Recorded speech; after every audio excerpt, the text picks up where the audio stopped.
নবী সাল্লাল্লাহু আলাইহি সাল্লাম বলেছেন, মান গাশশা ফালাইসা মিন্না, যে ধোঁকা দেয়, যে প্রতারণা করে, যে দুই নম্বরই করে, যে চিটারি করে, সে আমার উম্মত নয়। আপনার দাড়ি অনেক লম্বা হতে পারে, আপনার দাড়ি সাদা হতে পারে, আপনি মেহেদি লাগাতে পারেন, আপনার টুপি অনেক লম্বা হতে পারে, আপনার পাগড়ি 7 হাত হতে পারে, আপনার জুব্বা অনেক লম্বা হতে পারে, আপনি হজ করতে পারেন, আপনি উমরা করতে পারেন, আপনি মসজিদের সভাপতি হতে পারেন, সেক্রেটারি হতে পারেন, ইমাম সাহেব হতে পারেন, আলেম সাহেব হতে পারেন, আপনি মসজিদের অনেক সামনের কাতারে মুসল্লি হতে পারেন।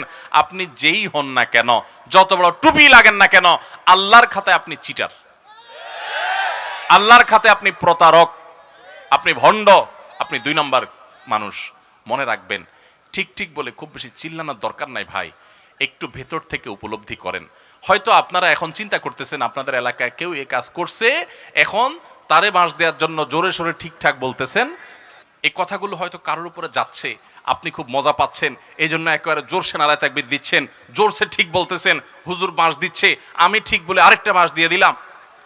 ভাইরা আমার কথা শুনেন, কথা শুনেন, আল্লাহর কসম, এটা মজা নেওয়ার জিনিস না ভাই, সিরিয়াস কথা, সিরিয়াস কথা। হয়তো কেউ করছে, আপনি হয়তো অন্যভাবে করছেন, আপনি ঠিক ঠিক চিল্লায়েন না।